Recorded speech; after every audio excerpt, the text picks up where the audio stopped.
Hello and welcome to 360 Gamercast, episode 73 for Tuesday, the 25th of May, 2021.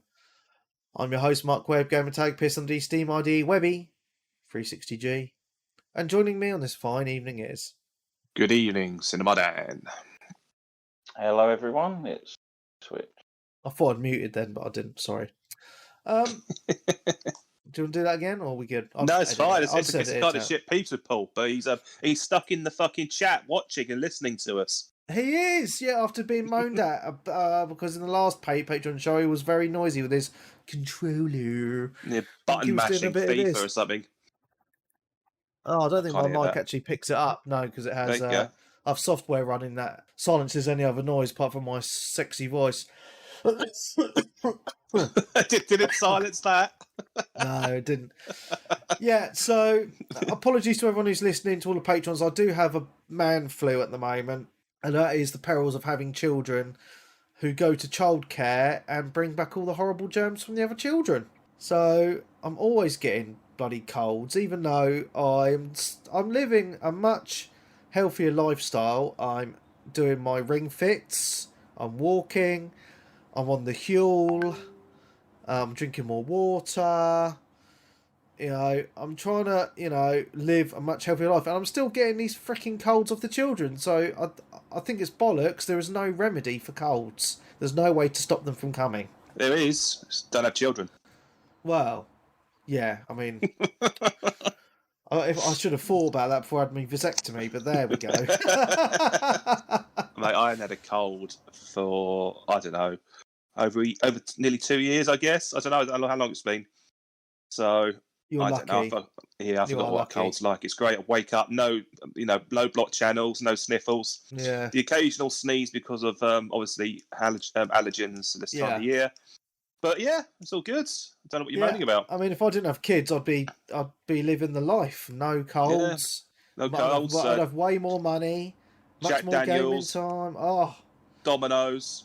Well, I did have a Papa KFC. John's yesterday.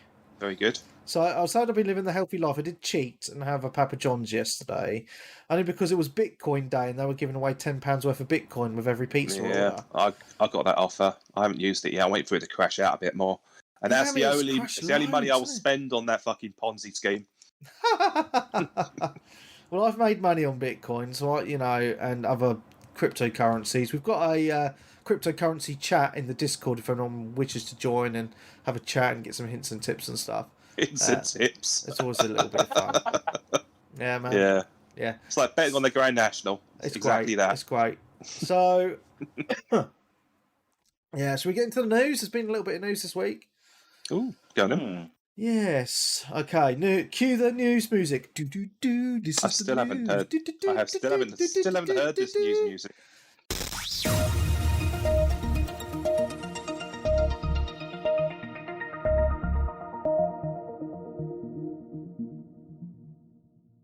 Okay. So, for all those people that have been saying to me, the best way to get cheap Xbox Game Pass is through the EA Play subscriptions, well, Microsoft have now closed that loophole. So you cannot now you cannot use the EA Play codes for the conversion to Xbox Game Pass. So that's just to let you know that that's not happening anymore.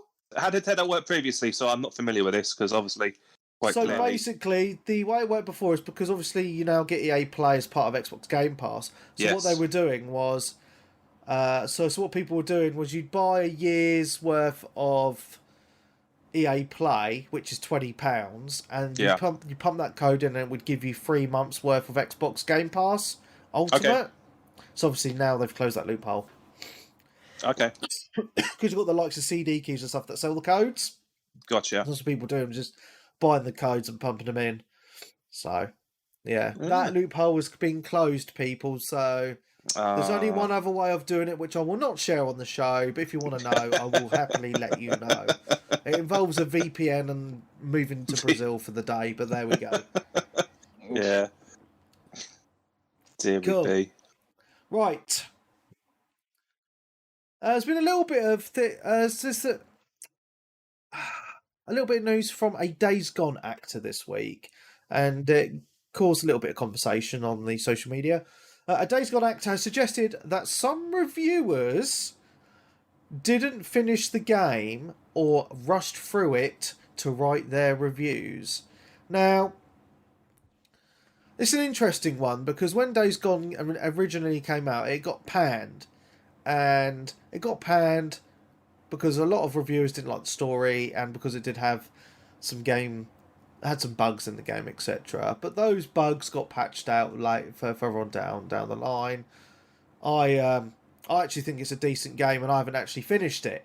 Peebs has finished it. He really loved it, but then Peebs took his time with the game, and what the actor was saying is, it's one of those games that's designed for you not to rush through. It's designed for you to just enjoy the atmosphere and to take your time, explore and complete the game. Now this got me thinking, because there are a lot of big games out there that have been made for, you know, that exact reason. They are designed for you to take your time and soak in the ambiance, shall we say.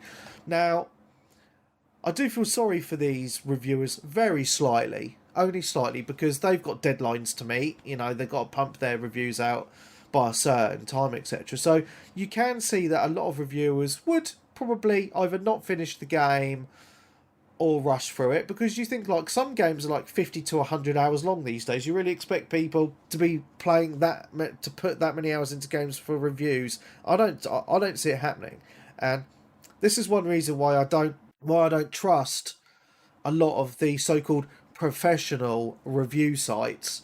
You know, the thing that I trust is, one, my own judgment. You know, if I think a game looks interesting, I'm going to buy it. Or two, I wait for the user reviews to come out on the likes of like the Steam reviews, maybe a better Metacritic, or by talking to people I know that have played the games. You know, or by watching watching some independent YouTube reviewers, because they're going to be more honest than people that have been paid off, been given review copies for free, etc. You know, and I know a little bit about this because back in the day when 360G was, you know, when I remember those days. You know, and I was getting sent a lot of review copies. I don't get any now, and I don't get anything. I don't ask for anything because I can't be fucked. If I want to I just want to buy it and play it, because it became a little bit like a job for me. And the thing that I found out was there were certain companies, EA, they would send you games, and I fell out with a company, EA, because I gave what one of game their.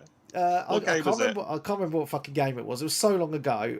But I do remember that I fell out with them because I gave them a bad review, one of their games, and then all of a sudden, I didn't get sent any more review copies. I wonder why.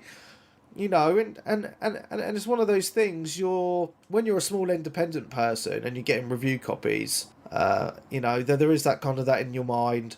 I better give it an okay review at least, because they won't send me anymore. And I think it's the same for some of the big review sites as well. You know, they get super early access to a lot of content, and they have these relationships. And what I came to understand is that the gaming industry is very incestuous, and that is between different studios, because you've got people that move between different studios. Everyone knows each other, and it's the same with the gaming media. There's all these cliques between staff at these gaming companies and the media as well, so they all like intertwine, and they know each other very well, patting each other on the back, blah blah blah. And so all I have to say to people is be very wary on what you read and see on these bigger on these big review sites. And I think people have woken up to it, because you look at YouTube as a prime example.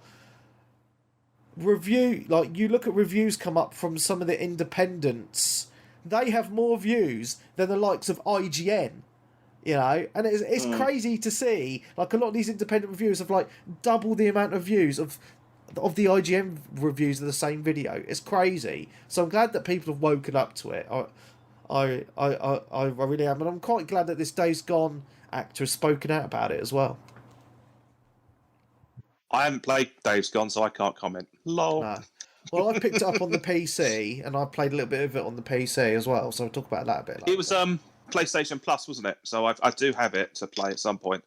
Yeah, so it recently was. So I might dabble at some point. Yeah, so I bought it on PlayStation when it was on sale, but the problem I've had with my PlayStation, as I don't remember if I mentioned it last week, is because I'm so used to Xbox being the superior system and automatically uploading all your game saves to the cloud, I assumed because I'm a PlayStation Plus subscriber that the same thing happened on the PlayStation. So I wiped my PS4 Pro because I've now sold it, thinking, oh yeah, my saves are in the cloud. I'll just sync when I play the game on a PS5. No. Oh no, so I've lost all my game saves. So Days Gone game save, gone. Concrete Genie, gone. All the other games that I probably will never play, they're all gone. But yeah, I was very heartbroken about Days Gone and Concrete Genie because I have to start those again. So what I've done is I fucked off the Days Gone version on the PlayStation and picked up on PC this week just to support the developers, and I will have to start Concrete Genie again. That's fine because it's a great game anyway. But yeah, just a word of warning, the cloud save system on PlayStation sucks donkey balls. So if you're fan on moving systems, you have to manually upload all the fucking saves yourself, which is so backwards. It's just typical of a Japanese fucking software company. It's bollocks. So yeah, just be warned. Okay, so move on to the next piece of news. Yeah, if you ran over, yeah. Okay. Okay, we've got a little bit of rant about Nintendo this week. Go on then. So it's in regards to the Legend of Zelda Skyward Sword. Oh, I know what you're talking about. Skyward Sword HD. Yeah, I know what you're going to mention. So I mean, people are very upset about this. So there is a fast travel system in the game, but the only way you can fast travel within the game is if you buy a fucking amiibo of a bird. Yeah. You have to buy this bird amiibo to fast travel in the fucking game. So if you don't buy the fucking amiibo, you have to fast travel in the certain sections on the map. This is a ridiculous story because it's not essential. The game never was fast travel, and this is basically a function they've introduced. I'm not sure why they've done it, and quite clearly it's to sell amiibos. Quite clearly. I really couldn't care less about this. I've played the game. I have it installed on my Wii U, and I played it for a period during lockdown. I've stopped playing it, obviously, because I went for the Switch version. But I didn't really think it was an issue, if I'm being honest. Well, I mean, I've never played the game, but so this is a section of the article I want to read to you, Dan. I don't know. Yeah, read it to me. Yeah. So it says Nintendo has locked a major Legend of Zelda Skyward Sword HD improvement behind its Loftwing amiibo figure. The company revealed that the new amiibo figurine will be compatible with the upcoming Skyward Sword remaster. However, fans have criticised its functionality, with it set to exclusively provide access to a feature that improves a problem many had with the original game. Problem, lol. The Loftwing amiibo will allow players to travel between the surface and the sky in Skyward Sword HD. In a trailer outlining the new figurine, Nintendo explains how in the base game, players can go from the ground to the sky by venturing to specific locations in the game. However, with the addition of the Loftwing amiibo, players can launch into the sky from anywhere on the surface. It's such a cheap way of. The thing I will be critical at this, okay, and it's not because they're locking it behind an amiibo. The fact that they felt the need to introduce a feature like this when it's not fucking necessary. So I won't be buying one. But what I will say this is that there was a market on eBay for replicated amiibo tags. So whatever you want in terms of amiibo functionality, you'll be able to find someone on eBay who'll be able to do you a homemade tag, which you can use to fast travel on that game if you want to. And it only costs you a couple of quid. So, top tip, if you're really that bothered about it, just do that. Done. But I can see the controversy, to be honest with you. It's only controversy because no one, as you were saying earlier about people on the internet and obviously selling clicks, and obviously trying to get reviews done haphazardly and half-heartedly to get it done. Any bit of news or any bit of spin designed to fucking create clicks is there, and this is exactly that. These journalists get paid by the article and by the clicks and stuff like that. So they're basically in an industry that ends up giving reasons for people posting articles like shoving a Wiimote up your arse and all that kind of stuff. Where is that article, please? But Polygon. I think it was on Polygon. Oh, fucking I wouldn't give them a click. Fucking most left-wing biased bullshit website in the whole fucking world. Bunch of cunts. Anyway. Oh, dearie me. This is shaping up to be a balanced argument, debate, isn't it? No, so just going back onto topic, it's one of those things. I can see why people are upset, because Nintendo are looking upset. If they're upset about that, who gives... Oh man. I can see, because the amiibo's probably sold out everywhere anyway, so you can't fucking. Of course, every single amiibo is sold out. Monster Hunter Rise amiibos are sold out. They're all on eBay at fucking. But what I don't understand, right, is it seems like Nintendo can get away with this sort of shit. If you saw Microsoft or Sony pulling this crap, there would be a massive I agree with that. There'd be like massive fanboy frothing. Yeah, but we already saw fanboy frothing this week anyway. Because it's Nintendo, right? But because it's Nintendo, they're allowed to get away with locking out key functionality in a game behind a fucking plastic toy. It's not key functionality. It's bollocks, mate. It's not key functionality because that functionality never exists in the first place. It's a stupid. Yeah, but they've added it into the game. It's stupid. I agree with you. It is stupid.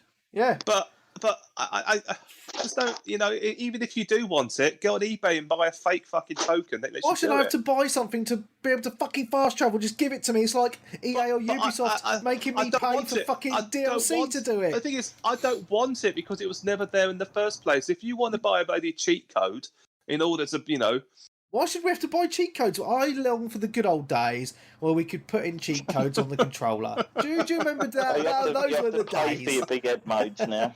Yeah, no, man. Agreed. It's ridiculous. It is, but the fact that everyone's really upset about it, it's just like, oh man, just ignore it. Well, I mean, I'm not upset. I'm just rolling my eyes, going, oh, it's Nintendo at it again. But yeah. I'm just saying, I can see that point of view why some people would be upset. In all fairness, I mean, these articles only exist for us every single fucking Sunday, and they will give you something to read at us, and we react to them. Well, if we didn't have these articles, I'd have no news, right? So come on. Exactly, that's my point. That's exactly my point. Yeah. Have you got any more for us? Any more? I do. I've got loads of news this week. Okay. eBay. Rack up. A little bit of eBay news this week. Fucking eBay. eBay. Stunty's favourite website, eBay, is going to be implementing a ban on adult video games from July the 15th. Define an adult video game, please. So the ban... so I'm just going to read from this article because it's easier, because I'm not feeling well. I can't really think for myself today. Right. This ban won't just apply to old copies of Leisure Suit Larry, but all games with a rating of XXX or R18. Okay. An adults only rating is a rare restriction, usually reserved for video games that knowingly push the boundary of good taste, such as titles like Hatred and Manhunt 2, which earned adults only classifications. Manhunt 2 is just an 18 rating, though. It's not. Yeah, it's not very good. Yeah, so I don't think there's actually going to be many games banned, because I don't think there's actually many games that it's not. Adult it's only headline. Anyway. It's headline, isn't it? Yeah. It's stuff like if someone decides to do a strip poker game or something like that, they'll ban that, or if there's something ridiculous like I don't know what else that'd be. But I mean, video games are adult entertainment now, to be honest, and they're not going to ban they're not going to ban stuff like what's the horror game stuff like Resident Evil and Silent Hill, all that. Not going to do that, are they? Well, I can't. Well, what I'm surprised about though, just talking about Leisure Suit Larry, Colin picked this up in our chat, and I had a look on the Xbox games. There is still Leisure Suit Larry games being made, which I'm really surprised about. Well, do they sell? Colin amazed me because I actually know someone who's actually bought one of them now. Oh, is it you, Dan? No, it's Colin picked it up, didn't he? Did he actually buy it? I didn't think he bought it. No, he thought he was buying it. I don't think it would be in good taste, and I think his wife would probably slap him. So, well, I don't know. He might have it on the slide. Might be on his secret Xbox Series X. He's got stashed away somewhere. Yeah, he owns several of them. Remember? Yeah. Okay. A little bit of news. Square Enix are going to be attending E3, and there's some rumours that there's going to be some rumours for Final Fantasy 16, which has been confirmed as a PlayStation 5 exclusive, which makes everyone else sad apart from those of us that own PS5s. Will you be buying this one and waiting for Wes to get it for you? No, I'll buy this one. Will you be buying digitally so Wes can actually play it himself? No, I'll buy physical. Just to be a cunt. Get the collector's edition. Get the collector's edition. I don't know. If I mean, it's ages away. Yeah, it is. Okay, just checking. But there are claims that Square Enix have a second PS5 exclusive Final Fantasy game to be announced at this year's E3. That's the rumour I sort of saw kicking about. Yeah, so, I mean, I don't know what's going on with Square Enix and PlayStation at the moment, because they seem to be doing a lot of Final Fantasy exclusivity at the moment, but then you've got Square Enix doing, like, Game Pass exclusives on fucking Outriders on the Xbox. I'm like, well can we swap those over, please? I think this is kind of Sony way back, because obviously they've always had a decent relationship with Square Enix anyway. Yeah, of course. Going forward, obviously, you look at back in the day, like even like Nier Automata, like that was a PlayStation exclusive at one point. It was the only place you could actually play it. And with obviously like Microsoft going, we've got Bethesda and Starfield's probably going to be a full-on Xbox exclusive, then this is like Sony saying, right, fine, we'll fucking have Final Fantasy then. Yeah, they're playing the field. That's what they're doing. Well, and that's the thing, and the thing is, Final Fantasy sells consoles. It always has done. Mm-hmm. You know, there are people out there that will buy consoles just for a game. You know, so they're being very clever, are Sony in that aspect, because us Final Fantasy fans, we're not really very what's the word? Sensible. We're crazy people, right? Oh, cheers. Well, we're crazy because you get a lot of Final Fantasy fans, and I'm sure Darren is one of them, who will spend like £200 on a fucking collector's edition, right? Crazy people. We really are. So, a console, a £450 console for a game? Yeah, give it to us, come on. You know, fuck it, let's do it. Yeah, crazy. Cool, right. One bit of news I want to talk about, which I think is completely just silly, that's going around, is there's the news going around saying that the PlayStation 5 has sold twice as many Xbox Series X consoles during 2021. Now, the reason I think this is silly is because Series X's and PS5s have sold out all around the world. It's just that PlayStation has managed to produce more systems than Xboxes. That's the only reason they've sold double. Mm-hmm. It's not like this Xbox is sitting on the shelf and no one's fucking buying them. It's a slow news day at certain offices. Yeah, it's just, I saw this piece of news on site and people were like, yeah, because PlayStation's better, innit, bruv? Yeah, innit? And I'm like, take a fucking step back, look at yourself, you dickhead, and think, I can't find a fucking console anyway because they're all sold out. It stands to reason that Sony have just been able to make more fucking consoles. So stop being such a fanboy prick and just think, oh yeah, they've sold more because of that reason. It's cool. Let's enjoy some fucking video games. Sorted. Right, next piece of news. Next story after that. Okay. Right. One really cool piece of news this week. Metro Exodus. It's had an update on the PC this week.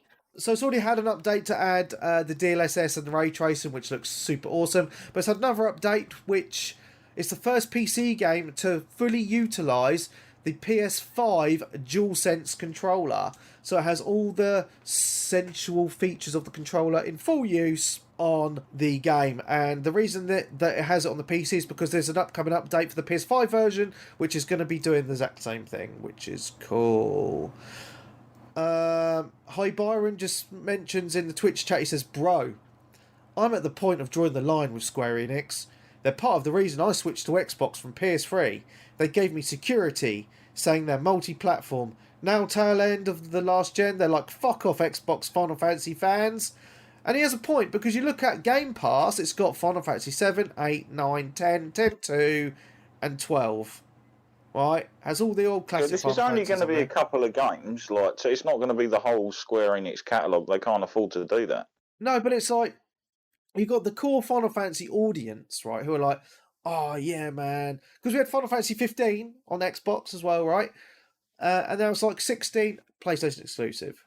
Another Final Fantasy game, probably PlayStation exclusive. Xbox hasn't even got 14 on it. Come on. Sort out the Final Fantasy fans. The lack of 14 is still really puzzling, considering it was announced, 2 years ago that they'd come to a deal and that it was being sorted. Yeah. Maybe we'll hear something at E3 again, because it would kind of make sense for them to put out this expansion, because it's the whole story from 2.0 all the way up to the end of this expansion. Remember the recent story about Sony getting compensated for crossplay?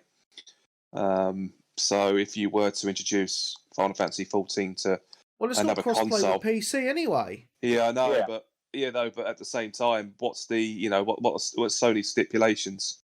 I mean, they've got crossplay with Street Fighter as well. I know that, but when you come to another console, we don't know the stipulations. We don't know what. With Final Fantasy, we knew it was always from Square Enix basically stating that it was Microsoft that basically refused to have it on their system, because they wanted their own separate servers strictly for Xbox players. Yeah. And all the servers in that game are split across everything. So, their only choice would have been to go on and play with PC and PlayStation. But this was obviously back before Microsoft. This was back in the Don Matrick, we have a console. Yeah, I think that's moved on from then, isn't it? Yeah, exactly. So just going on to Final Fantasy VII Remake, which has been out for over a year now, was originally stated that it was going to be a 1-year Sony PlayStation exclusive, and now the deal is extended by another 6 months, because they've brought out they're bringing out Final Fantasy VII Remake in Intergrade, which in about a week or two, and that's got another 6-month exclusivity deal on the PlayStation. So we're not going to see Final Fantasy VII Remake come to Xbox or PC and probably until December. That's crazy. I'm sure I've seen it listed for PC. Yeah, probably somewhere. December, man. Probably December. But yeah, it's August, isn't it, or something? It's out August or July, something like that. I think it's out next month. I think it's out in a couple of weeks. Intergrade is. I'm pretty sure. It was that close. I need to double check. But yeah, I know it's out next month anyway. Cool. Right. Next piece of news, Biomutant. This is the last piece of news. Biomutant, which a member of this podcast crew that's on today has managed to get a copy of. Apparently, it only runs... So, on Xbox Series X, it runs at 4K 60 frames per second. Beautiful. But because of stability and performance-related reasons on the PS5, it only runs at 1080p. The horror! Shock horror! But it actually runs at 1080p with an upscale to 4K. I think it's 1080 upscale, wouldn't it? Yeah, it's 1080p. And people are making a big deal out of this, but I actually commend THQ for coming out and being honest. But you look at Returnal, right? Looks gorgeous. That's the same, 1080p upscale to 4K. Looks amazing. So it's not the be-all and end-all, but some people are up in arms about it. But it's just a bit of news I wanted to throw in. Yeah, they've got blinds. Blind by the 1080p. Oh. Yeah. It's only temporary anyway. And yes, I did kind of laugh, because they were like, oh, we'll be doing the proper next-gen upgrade things. And I'm part of me sitting here thinking, well, it already runs 4K 60 on the Series X. You don't need to do an upgrade for that. Perhaps they can, make it look even better. I don't know. Cool. That's all my news. Any news from you guys? No, man. Yeah, there's we're starting to see small little game trailers and stuff releasing, obviously, because we're now coming into the sort of 2-week period leading up to sort of the E3 or the digital showcase or whatever it is. It used to be the first week of next month, and I believe we're still going to be starting to see things then, because I've noticed a few sort of like announcements and reveal trailers within the last sort of like few days. So the first one I saw, which was like 3 or 4 days ago, I'd never heard of it, but I just looked at it. It was called The Lies of P.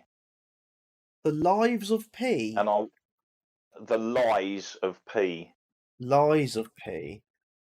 Yeah, so basically what this is when I watched the trailer, it looks completely Bloodborne. How do you like spell the entire that? LIESOF-P. Is it one separate word? words. Of No, P. separate. Obviously. PPEA? Yeah. No, P, just P on its own.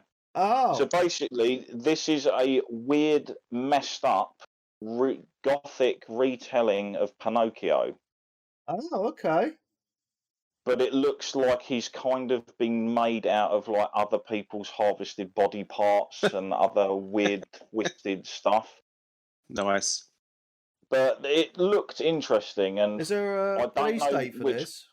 No, it was just sort of like an announcement trailer, sort of like cinematic sort of thing. But it's apparently going to be sort of like an action RPG Souls-like. What? With Pinocchio? Where you play as Pinocchio. You see him like attaching like a mechanical sort of automatron style hand to him and stuff in the trailer, and he's like harvesting parts of some fallen angel mech thing, bleeding junk and stuff. Does he say, "I want to be a real boy"? I don't know. Hopefully, that might be the name of an achievement or trophy. It looks really dark. I'm watching the trailer now. It looks. Oh, it's like a dead dude and a rat's come out of his mouth. You see what I mean about the whole Bloodborne aesthetic, that kind of look and feel and everything. So yeah, I always quite like that anyway. It's an atmospheric. It does look like Dark Souls, man. Like, so is Pinocchio in that box that the dude is carrying? Because I've not actually seen him yet. Possibly. That's your pet. Possibly. Yeah. But yeah, I was just the name was weird, and then like when they said, "Oh, it's like P stands for Pinocchio," I was like, "Oh, it's kind of interesting." So so you don't actually see much in that trailer, really? Oh, hang on. No, it's just a cinematic. Okay. It cuts through different bits. So you've probably got to the bit in the church now with the messed up mech angel thing. Yeah. So yeah, if you're sort of into your Soulsy kind of games and whatnot, then that's maybe one to keep an eye on. So because who's at making the end of the this then? Who's the developer? No idea. Because who's Pinocchio owned by? It's Disney, isn't it? No, I think it's a German story, isn't it? Pinocchio. Is it? I don't know. Or Austrian, something like that. It's certainly European. Right. So yeah. So yeah, we haven't got any more Souls games coming. Bloodborne 2 is probably not going to happen, considering everyone responsible for the first game has pretty much left Sony now. Yeah. So this could be something for people maybe get excited about. Yeah, man. It looks totally fucked up, to be honest, but interesting. Oh, okay. And another announcement trailer I saw, although this might have been announced earlier as well, possibly, was something called Project Ragnarok. I imagine this is a PC game because it looked very sort of MMOS. Like you do actually see a little bit of gameplay and stuff in it. It's the visual styling of it makes. What's it called again? Makes me. Sorry, mate. It's just called Project Ragnarok, as far as I know on the thing. But it looks very Korean. So it does look very sort of similar to the stuff like your Black Deserts and that. Is it an MMO or just a single player RPG? I don't know. It sort of does show you a little bit of combat and stuff in the game. Yeah. And shows you the characters. It looks very pretty. Do you see what I mean about it? It looking sort of slightly like those type of games. Yeah, man. Yeah, it looks nice. Yeah. So again, I'm sort of kind of interested in that. We obviously had some more stuff about Back 4 Blood, like character trailer. Yeah. Talking about the different monsters and stuff in it that you're going to be fighting, or the infected, or whatever they're going to be known as. Yeah. With the usual pre-order now and get your fucking four skins, or whatever it is. Like. I mean, I was in the alpha for that anyway, so I've played it and I know it's going to be great. I think it's going to be a shoe in that game. Pretty much that is going to be one of the success stories of the year, I believe. Yeah, and it's cross-play as well, which makes it even better. So, and at the end of the day, people were gagging for a new Left 4 Dead game for God knows how long. Yeah, A definitely. long time. It seems strange that I know Valve are obviously fully committed to just Steam and hardly doing anything else. I mean, fair enough, they did like Half-Life Alyx, which was supposed to be really good for the PC VR last year, but it seemed to me like they left so much money on the table by just not doing another Left 4 Dead. And they are kind of games where it's like you've already got like the whole of the sort of blueprint laid out. You just have to give us a group of new characters and a few more special infected and just design a few new levels. Job done. Yeah, that's it, mate. Any other news? Are you good? Yeah, that's it. Keep an eye on various sites because, like I say, there seems to be trailers dropping every day or so. Like these ones that obviously aren't going to be making big showings at any of the major presentations. Yeah. Cool. Alrighty then. Shall we get into what we've been playing? Yeah. Is this the cut-off point then? This is the cut-off point. So, I've done well. 37 minutes. Yeah. So for those of you who are super tight and don't want to pay £5 a month to get a show every single week of the year, this is the cut-off point. If you do wish to listen to the rest of this week's show, go to patreon.com/360gamercast. There you can sign up for as little as £5 a month, and you can listen to every single show. You get your own RSS feed that you can put into any podcast app apart from Spotify. And it works just the same as this one, but you get every single show, plus the extra special ones. And as an extra special, we are recording within the next week or two. It's not gaming related. A UFO special. Is that going to be a Patreon episode? I don't know. Yes, it will be. So all special episodes are Patreon episodes, of course. Yeah. So God help me, just signing up for that. God help me. We will be doing the usual of, giving away like the first 20 minutes or so of the episode to everybody, and then the rest will be locked behind the paywall. So yeah, because we're experimenting, right? And I thought, well, it's going to be a funny one because obviously the US government is going to be releasing a load of information on UFOs. I've always been interested in UFOs and other paranormal things. So I think this will be quite a good episode to record. You'll hear some new voices. Obviously, Dan's going to be on. He's the only normal. I wouldn't say Dan's normal. Yeah, normal, the only regular person who you know. The other two people I know who are community members. They will also be joining. One of them I've known for many, many years. And I actually used to live with Damo. We actually used to house share for a while. And we used to watch a lot of like the UFO stuff and all that as well. So we've always been into that sort of stuff. And I just think it's just something completely off the gaming topic, which might be a little bit of fun. Hogarth's coming on as well. So it's like Hogarth, my mate Damo, Dan is coming on. And there might be one other community member. I'm not sure yet if they're 100%, but maybe they will be. But yeah, that's going to be a cool episode, I think. Hopefully we're going to record it next week. I think it's just getting the time where we can get everyone together to record that episode. I'm free 8:30 next Sunday. Sure you are, mate. Yeah. So yeah, we need to sort that out. But yeah, that's going to be cool. Anyway, this is the cut-off point. Patreons, it's down to you to listen to the rest of the gold of the show. The gold it is gold. Too.